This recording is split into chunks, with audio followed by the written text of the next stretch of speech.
आपके घर में अगर बेड की बेडशीट बहुत ही सलीके से बिछी हुई है तो उस बिखरा हुआ घर भी सिमटा हुआ नज़र आता है। बिस्मिल्लाहिर्रहमानिर्रहीम, अस्सलाम वालेकुम। तो चलिए जी, आज के ब्लॉग का आगाज़ करते हैं। आज मैं आपके लिए लेके आई हूँ फिटेड बेडशीट स्टिच करने का तरीका कि किस तरह जो है हम फिटेड बेडशीट को सिलाई कर सकते हैं। अच्छा, फिटेड बेडशीट जो है वो मार्केट से मिल तो जाती हैं लेकिन बाज़ जगह पे अवेलेबल नहीं होती, तो क्यों ना आज हम घर पे ही उनको सिंपल बेडशीट को फिटेड बेडशीट में कन्वर्ट करें। तो मेरे पास ये बेडशीट का मुकम्मल कपड़ा था, तो मैंने इसमें से तकिए के लिए कपड़ा जो था वो अलहदा कर दिया और बाकी मेजरमेंट करके अपनी जो बेड की चादर थी उसको मैट्रेस के हिसाब से मैंने कट करके अलहदा कर लिया। अब जो है इसके वो साइडों से बुर निकल रहे थे, तो मैंने पहले सोचा क्यों ना इस पे साइडों पे सिलाई लगा ली जाए। इसके साइडों पे पहले मैंने सिलाई लगा रही है। जिस साइड पे इसकी कटिंग हुई थी ना उस साइड पे सिलाई लगाई है और जिस साइड पे इसकी किनारी थी वहाँ पे सिलाई नहीं लगाई। बेड पे हम चादर को बिछा लेंगे और इसके चारों साइडों पे जो किनारे हैं इसके उनको बराबर कर लेंगे। बराबर करने के बाद आपने इसकी मैट्रेस की मेजरमेंट करनी है। 8 इंच की मेजरमेंट थी, तो मैंने फिर इसमें 1 इंच का इजाफा किया है। इसको 9 इंच पे रखा है ताकि ये थोड़ी सिलाई में भी आएगा और हम थोड़ी फिटेड हमने सिलाई करी है, इसलिए हम 1 इंच जो है उससे ज़्यादा रख के ही इसको कट करेंगे। दोनों साइडों से आपने 9 इंच का निशान लगा लेना है। आप अपने मैट्रेस के हिसाब से ही कीजिएगा। जितना आपका मैट्रेस अगर मोटा है या 6 इंच का होता है या 8 इंच का होता है या 13 इंच का भी होता है, तो आप उस हिसाब से इसको कट कर लीजिएगा। अच्छा, उसके बाद जो है आपने इसको कॉर्नर की शेप में कुछ इस तरह से आपने इसको निशान लगाने हैं और उसके बाद आपने इसकी कटिंग कर लेनी है। जिस तरह से हम एक कॉर्नर की कटिंग करेंगे बिल्कुल इसी तरह से हम बाकी सब कॉर्नर्स की भी कटिंग करेंगे। ये जो पीस हमारे पास निकला है इसी पीस को हम दूसरे कॉर्नर के ऊपर रखने के बाद उसकी भी कटिंग कर लेंगे, इसलिए हमें बार बार मेजरमेंट करने की भी ज़रूरत नहीं पड़ेगी।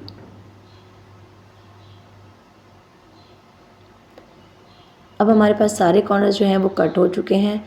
अब आपने क्या करना है, इन दो जो जिसमें से कॉर्नर पार्ट में से निकला है, आपने इन दोनों कॉर्नर्स को आपस में जोड़ना है और जोड़ के सीधा जोड़ने के बाद आपने सीधी साइड पे इसके कुछ इस तरह से आपने सिलाई लगा देनी है। उल्टी साइड पे सिलाई नहीं लगानी, सीधी साइड पे सिलाई लगानी है। दोनों उल्टी साइड को जोड़ने के बाद सीधी साइड पे आपने इसके सिलाई लगा देनी है।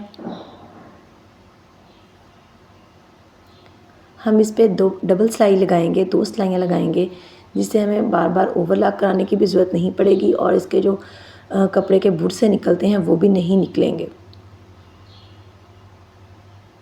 अब हम इसको उल्टा करेंगे। उल्टा करने के बाद हम इसकी बैक साइड पे भी एक सिलाई लगाएंगे।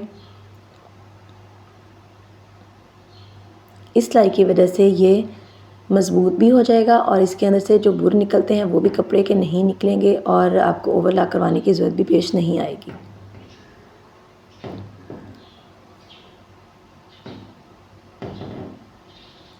अगर आपको स्टिचिंग नहीं आती है तो भी आप इसको बहुत इजीली बहुत आसानी से बना सकते हैं।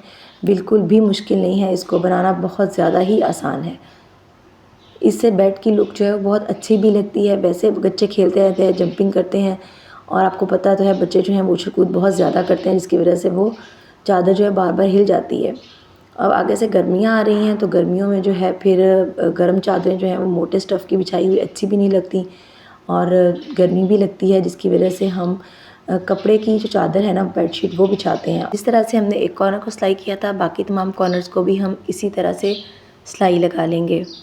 अब जो हमारे पास पीसीस निकल के रेडी हुए थे, जो पीसीस बचे थे उनको हमने फेंकना नहीं है, उन्हीं कॉर्नर्स को हमने डबल कर लेना है। बिल्कुल एक ट्रायंगल की शक्ल वो बन जाएगी। अब आपने इसके दोनों ऑपोजिट साइड पे सिलाई लगा लेनी है। सिलाई लगाते वक्त आपने ख्याल करना है कि तकरीबन हमने 1.5 इंच का मार्जिन छोड़ना है, कंप्लीट सिलाई नहीं लगानी, ताकि हम कपड़े को ईज़िली जो है वो सीधा कर सकें। फिटेड बेडशीट के और भी बहुत से तरीके हैं, इलास्टिक के साथ भी है, बहुत से तरीके हैं, लेकिन मैं आपके लिए बहुत ही सिंपल और बहुत ही इजी मेथड लेके आई हूँ, ताकि अगर आपको स्टिचिंग नहीं भी आती है तो भी आप बहुत इजी तरीके से अपने बेड की फिटेड जो है बेडशीट वो घर में ही रेडी कर सकें। अब जो है मैं इसको सीधा कर लूँगी। सीधा करने के बाद अगर आप चाहें तो इस पर कंप्लीट सिलाई लगा लें, नहीं तो फिर जितना पोर्शन उसका खुला रह गया था, सिलाई नहीं लगाई थी जितने हिस्से पे, उसी हिस्से पे सिलाई लगा लें, लेकिन मैंने सब पे ही लगाई है ताकि अच्छी तरह से मज़बूत हो जाए। जिस तरह हमने एक कॉर्नर को रेडी किया है इसी तरह हम चारों कॉर्नर्स को इसी तरह ही रेडी कर लेंगे। उसके बाद जो है हम इसको प्रेस कर लेंगे ताकि ये अच्छी तरह से इसकी सिलाई बैठ जाए और ये नीट भी लगे। प्रेस करना तो आपको पता है सिलाई का एक इम्पॉर्टेंट पार्ट है। चलें जी, अब जो है आपने अपनी बेड की जो शीट है उसको जो कॉर्नर हमने स्टिच किया था उस कॉर्नर के साथ आपने ट्रायंगल के कॉर्नर का दोनों को आपस में जोड़ना है और इस तरह से आपने उसके ऊपर सिलाई लगा देनी है जैसे कि आपको वीडियो में नज़र आ रहा है। इसी तरह आपने सेंटर से ही शुरू करने के बाद उसकी राइट साइड पे भी सिलाई लगा लेनी है। कॉर्नर से शुरू करके उसकी नोक तक आपने सिलाई लगा लेनी है। जिस तरह हमने एक साइड पे लगाई है बिल्कुल इसी तरह हम उसकी दूसरी साइड पे भी सिलाई लगा लेंगे। इस तरह हमारा एक परफेक्ट सा कॉर्नर जो है वो बन के रेडी हो जाएगा। जिस तरह हम इसको स्टिच करें हैं चारों कॉर्नर्स को बिल्कुल इसी तरह हमने स्टिच कर लेना है।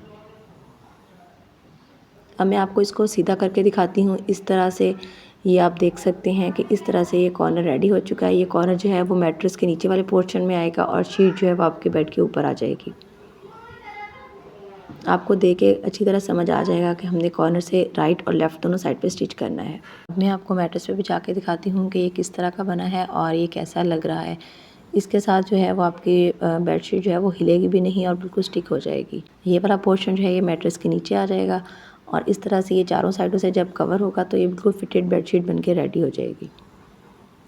आप ज़रूर बताइएगा कि आपको ये फिटेड बेडशीट कैसी लगी। इसको सिलाई करना, इसको बनाना बहुत ही ज़्यादा आसान है, कोई भी घर में बना सकता है। बच्चे जब जंपिंग वगैरह करते हैं तो आपको पता है कि चादर जो है वो हिल जाती है, एक जगह पे टिकी नहीं रहती क्योंकि ये कपड़े की होती है। तो इसलिए इसको आप फिटेड में तब्दील करें और फिर बच्चे जैसे मर्ज़ी छलांग लगाएं, जंपिंग करें, बिल्कुल भी ख़राब नहीं होगी। अच्छा, इसका जो कपड़ा मेरे पास बच गया था जो मैंने तकिए के लिए काट के निकाला था, अब मैं आपके साथ तकिया का कवर भी शेयर करूँगी कि उसको मैंने किस तरह से सिलाई किया है। बाज़ औक़ात हम मार्केट से तकिए लेके आते हैं तो वो भी आगे से फ्रंट से ओपन होते हैं जिसकी वजह से वो मैले भी बहुत जल्द हो जाते हैं। तो पहले सबसे पहले हम तकिए की जो है वो मेजरमेंट कर लेंगे। ये 16 इंच था तो मैंने उस हिसाब से इसको कट करना है। 16 इंच इसकी चौड़ाई है और जो इसकी लेंथ है, इसकी लंबाई है वो है तकरीबन 28 इंच और 16 इंच। अब उसी हिसाब से मैंने कपड़े को कट कर लिया है। मेजरमेंट का आपने ख़्याल करना है कि जितने ही हमारी पिलो की या तकिए की मेजरमेंट है उसी तरह से हमने कवर की भी मेजरमेंट करनी है। कम या ज़्यादा नहीं करना, नहीं तो फिर जो है वो बहुत लूज़ हो जाएगा या बहुत टाइट हो जाएगा। कंप्लीट रखेंगे तो हल्का हल्का फिटेड में बनेगा तो प्यारा भी लगेगा। एक तरफ से जो है हम इसको फ़ोल्ड कर लेंगे और क्योंकि हमने इसकी फ़ोल्डिंग वाला कवर बनाना है तो इस वजह से एक पार्ट जो है उसका फ़ोल्ड कर लेंगे। ये तकरीबन 6 इंच का है।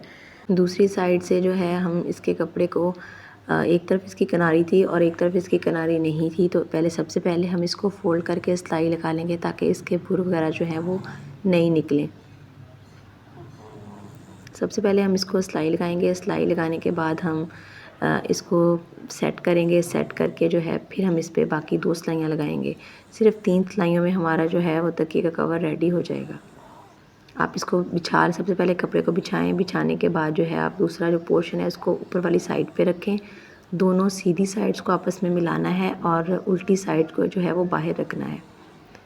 उसके बाद जो जितना कपड़ा आपने उसके ऊपर फ़ोल्ड करना है उसी कपड़े को आप ऊपर की तरफ रखेंगे कुछ इस तरह से जैसे कि आपको वीडियो में नज़र आ रहा है। उसके बाद जो है हम इसकी सिलाई लगा देंगे। इस बात का ख्याल करना है कि जो नीचे वाले पोर्शन का कॉर्नर है, सिरा है, वो फोल्डिंग के सिरे के बिल्कुल सेंटर में आए। उसके बाद हमने सिलाई लगा लेनी है। जिस तरह से हमने एक साइड पे सिलाई लगानी है बिल्कुल उसी तरह से हमने दूसरी साइड पे भी इसकी सिलाई लगा लेनी है और इस तरह हमारा पिलो कवर जो है वो रेडी हो जाएगा। आप चाहें तो इस पर सिंगल सिलाई लगाएं या डबल। मैंने डबल सिलाई लगाई है ताकि ये बहुत अच्छी तरह से मजबूत हो जाए। अब हम इसको सीधा कर लेंगे। अब देख सकते हैं कि हमारा फोल्डिंग वाला कवर जो है वो रेडी हो चुका है। जिस तरह मैंने एक कवर रेडी किया है बिल्कुल इसी तरह मैंने दूसरा कवर भी रेडी कर लिया है। अब मैं आपको इसकी फ़ाइनल लुक दिखाती हूँ। ये कवर करने के बाद फ़ाइनल लुक कुछ इस तरह से इसकी रेडी हो गई है। ये फ्रंट से बिल्कुल भी मैला नहीं होगा क्योंकि अगली साइड पे इसके कपड़ा आ गया है इस वजह से। अगर आपको मेरी वीडियो अच्छी लगी है तो इसको लाइक कीजिएगा और मेरे चैनल को सब्सक्राइब ज़रूर कीजिएगा। Thanks for watching. अल्लाह हाफिज़।